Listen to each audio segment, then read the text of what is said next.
ಜೊತೆಗೆ ನಮ್ಮ ಪಕ್ಷದ ಕಾರ್ಯಕರ್ತರಿಗೆ ಬಲವನ್ನ ಕೊಡ್ತಕ್ಕಂತ ಜಿಲ್ಲಾ ಪಂಚಾಯತ್ ಚುನಾವಣೆ ಇರ್ಬೋದು, ತಾಲೂಕ್ ಪಂಚಾಯತ್ ಚುನಾವಣೆ ಇರ್ಬೋದು, ಮುಂದಿನ BBMP ಚುನಾವಣೆ ಇರ್ಬೋದು, ವಿಧಾನ ಪರಿಷತ್ ಚುನಾವಣೆಗಳಿರ್ಬೋದು, ಇವೆಲ್ಲವನ್ನು ಕೂಡ ಬಹಳ ಗಂಭೀರವಾಗಿ ತೆಗೆದುಕೊಂಡು ನಾವು ಇವತ್ತು ಮುನ್ನಡೆಯಬೇಕಾಗ್ತಾ ಇದೆ.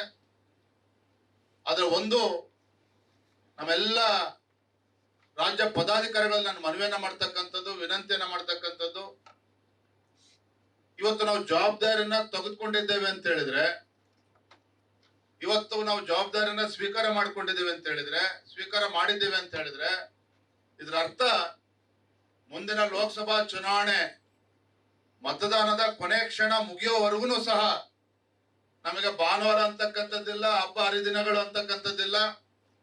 ಕುಟುಂಬ ಎಲ್ಲವನ್ನೂ ಕೂಡ ಬದಿಗಿಟ್ಟು ನಮ್ಮ ಗುರಿ ಮುಂದಿನ ಲೋಕಸಭಾ ಚುನಾವಣೆ.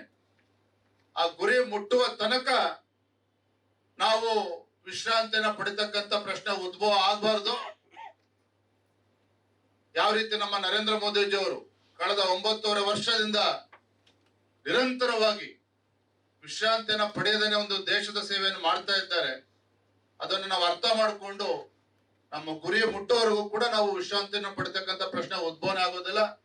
ನಾವೆಲ್ಲರೂ ಕೂಡ ಒಗ್ಗಟ್ಟಾಗಿ ಒಂದಾಗಿ, ನಮ್ಗೆ ಯಾವುದೇ ಒಂದು ಜಾತಿ ಇಲ್ಲ, ನಮ್ಮೆಲ್ಲರ ಜಾತಿ ಒಂದೇನೆ, ಅದು ಭಾರತೀಯ ಜನತಾ ಪಾರ್ಟಿ, ನಮ್ಮ ಹಿಂದುತ್ವ. ಹಾಗಾಗಿ ಇದನ್ನ ಬಿಟ್ಟು ಬೇರೆ ಯಾವುದು ಕೂಡ ನಮ್ಮ ಮನಸ್ಸಿನಲ್ಲಿ ಬರಬಾರದು.